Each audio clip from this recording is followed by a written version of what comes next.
Jika betul-betul cinta tanah air, bukan pura-pura, saya yakin, seyakin-yakinnya Indonesia ini akan menjadi taman raya Indonesia Indah, super power perdamaian dunia.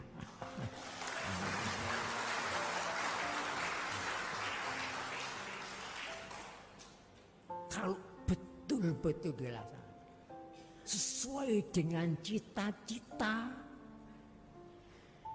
yang disebutkan dalam aliran kita, ikut menertibkan dunia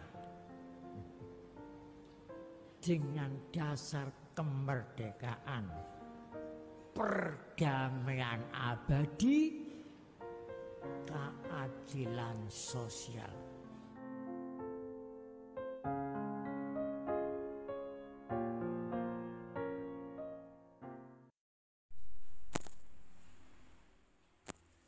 Dan Panglima, Kapolri, semua lembaga institusi, lembaga pemerintahan, potong telinga saya kalau saya menggurui Anda semua.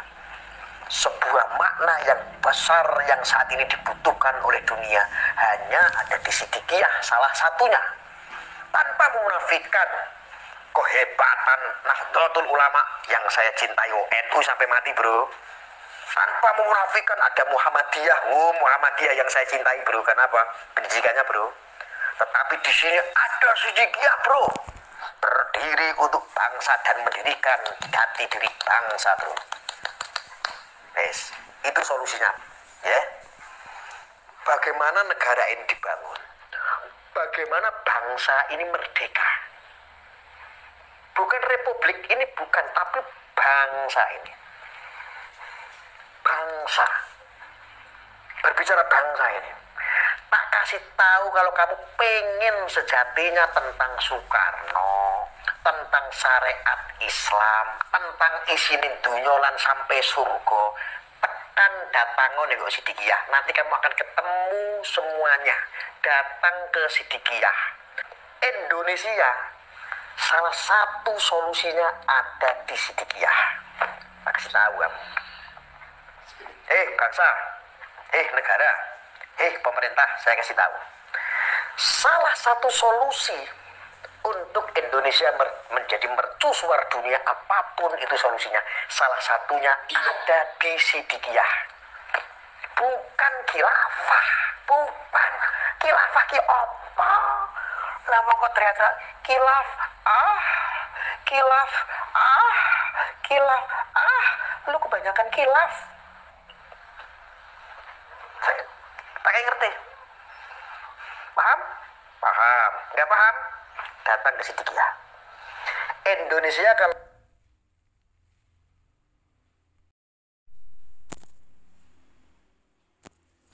dan Panglima, Kapolri, semua lembaga institusi, lembaga pemerintahan, potong telinga saya kalau saya menggurui Anda semua. Sebuah makna yang besar yang saat ini dibutuhkan oleh dunia hanya ada di Siddiqiyah, salah satunya. Tanpa memunafikan kehebatan Nahdlatul Ulama yang saya cintai, NU sampai mati bro. Tanpa memunafikan ada Muhammadiyah, Muhammadiyah yang saya cintai bro. Kenapa? Pendidikannya bro. Tetapi di sini ada Siddiqiyah bro, berdiri untuk bangsa dan mendirikan jati diri bangsa.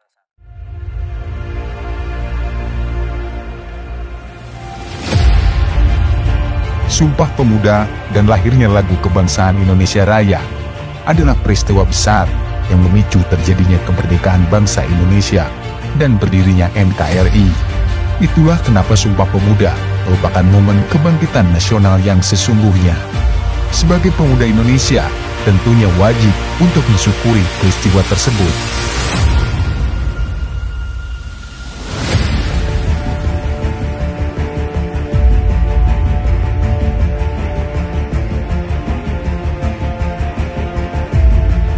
Organisasi Pemuda Siddiqiyah Front Ketuhanan Yang Maha Esa atau OPSID FKYMA adalah organisasi yang secara rutin mensyukuri Sumpah Pemuda. Ada banyak cara OPSID mensyukuri Sumpah Pemuda. Sesuai dengan komando pimpinan OPSID, Bapak Muhammad Subhi Azalsani, atau akrab disapa Mas Beki. Salah satunya adalah membuat film Wage. Film Wage yang dirilis pada tahun 2017 bercerita tentang maestro pencipta lagu kebangsaan Indonesia Raya, Wage Supratma. Film ini diproduksi oleh Opsid Media untuk mensyukuri dan mengenang jasa pahlawan nasional Wage Supratma. Melalui film Wage, Mas Beki juga memiliki tujuan untuk melestarikan Indonesia Raya 3 stansa.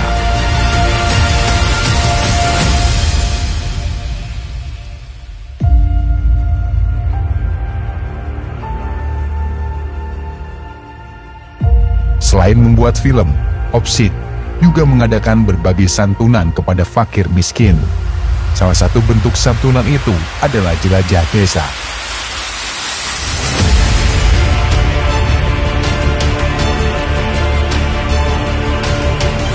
Jelajah Desa adalah program santunan penyampaian paket sembako, uang tunai, dan pelayanan medis gratis untuk masyarakat yang tinggal di perbatasan. Pada setiap Jelajah Desa, Opsid selalu menyampaikan ratusan paket sembako kepada masyarakat kurang mampu, yang nilai per paketnya antara Rp350.000 hingga Rp500.000, dengan total nilai bisa mencapai ratusan juta.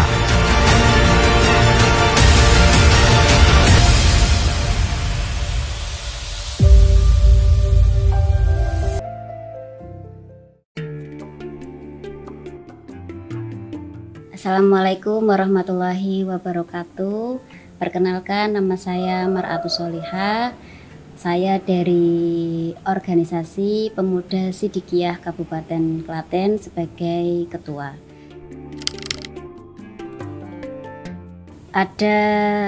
Kalau secara keseluruhan ada sekitar 7 anggota.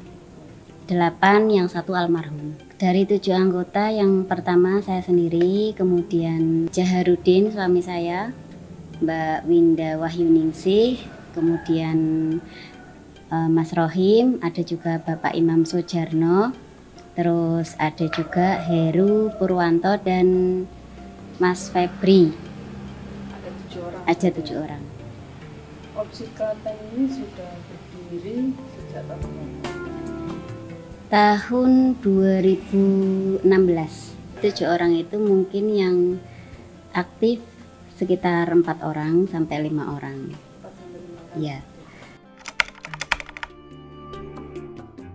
Yang pertama, keyakinan kepada atas berkat rahmat Allah yang Maha Kuasa melalui dawuh-dawuh Sang Guru yang telah disampaikan, sehingga menggetarkan hati kami untuk memantapkan hati kami membangun rumah syukur.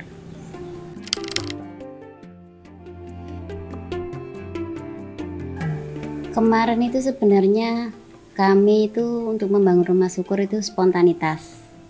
Kalau dari rencana awal kami itu tahun ini kami mengadakan santunan seperti di tahun-tahun yang terdahulu. Itu kalau hari Tasyakuran Sumpah Pemuda itu kita mengadakan santunan. Kemudian karena ada dawuh beliau di akhir-akhir awal waktu pembangunan kemarin itu, itulah yang menjadi acuan kami. Padahal saat itu kami pun juga tidak ada dana sama sekali, dan dengan posisi yang salah satu anggota kami juga sedang membangun rumahnya. Jadi ibaratnya kami itu bisa dikatakan bondo nekat di awal itu. Dengan modal akhirnya kami kesanggupan dari yang laki-laki 1 jutaan, 4 orang itu tahu 1 jutaan, nanti yang perempuan 500.000. Jadi modalnya cuma 3 juta di awal. Untuk selanjutnya secara teknis kami hanya bersandar kepada atas berkat rahmat Allah.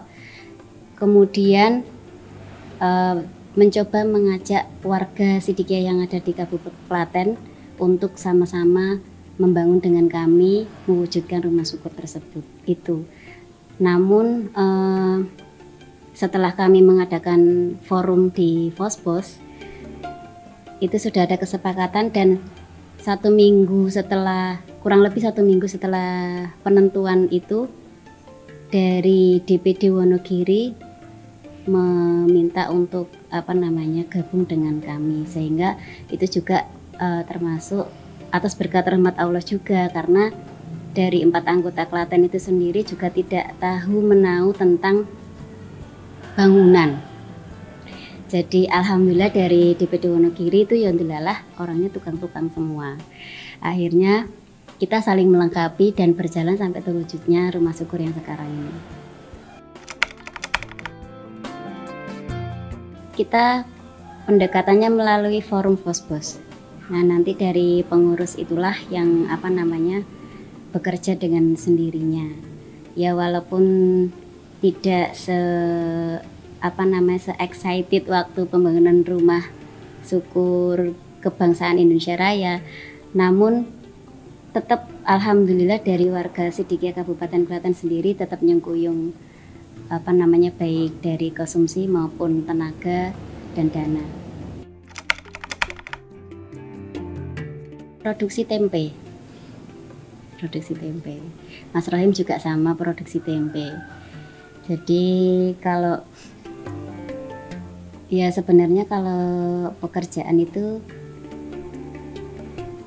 ya standar aja sih. Bahkan kami rumah juga belum punya, masih ngontrak.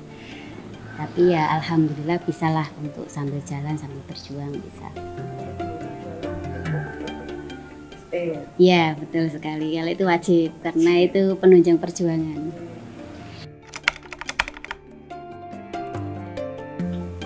Kemauan itu tadi, karena bangunan itu kalau Mas Bohi bilang kan itu sama saja membangun jiwa kita. Kemudian di atas dawuh-dawuh beliau kemarin itulah yang menjadi acuan kami. Jadi intinya wis pokoknya senden, wis pokoknya melok, gak melok gak eman. Intinya di situ Pak. Ya tidak ada alasan yang signifikan atau yang bagaimana, tidak, ya pokoknya melok gitu aja. Alhamdulillah justru yang kami rasakan itu dengan adanya pembangunan rumah syukur yang tadinya anggota nih kadang-kadang ogah-ogahan, di sini sangat-sangat semangat karena yang kami rasakan daya di rumah syukur itu sendiri itu sangat luar biasa. Sing mau nih rencananya mau pulang berangkat pagi mau pulang sore, nek sudah sampai lokasi mesti sampai bengi. Entah apa itu dayanya saya juga nggak tahu, tapi itu pun juga dirasakan teman-teman yang lainnya selain dari OPSIP. Jadi salah satu hikmahnya rumah syukur itu gitu. Iya, salah satunya itu. Banyak sekali sih sebenarnya. Jadi yang tadinya jauh jadi mendekat, yang tadinya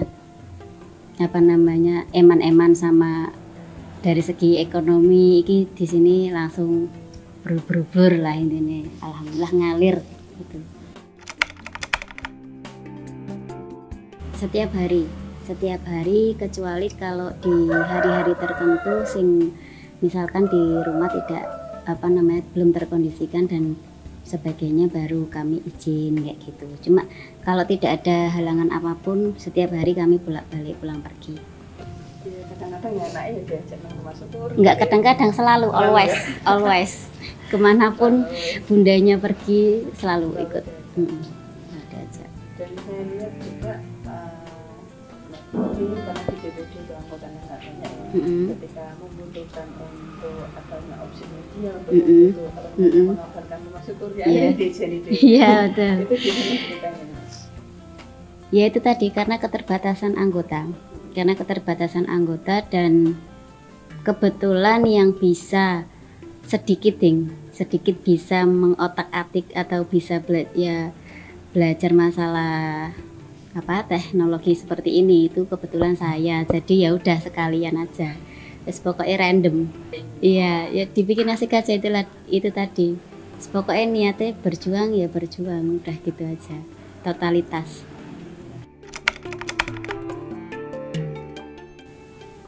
Kalau harapan dan yang ingin dicapai itu seperti yang didahulukan beliau sang guru, saat ini itu kita harus ya dua ya ala jamaah. Udah itu aja sih. Walaupun kalau misalkan nanti di lapangan sing aktif hanya itu saja, saya yakin dengan adanya yang aktif itu akan mempunyai daya magnet untuk warga-warga sing mau turu ben iso tangi meneh. Bisa membangunkan jiwa-jiwa yang lainnya. Harapannya itu sih. Dan kedepannya bisa berkembang, lestari dengan bijaksana, tetap santun dengan di masyarakat, bermanfaat untuk Indonesia Raya.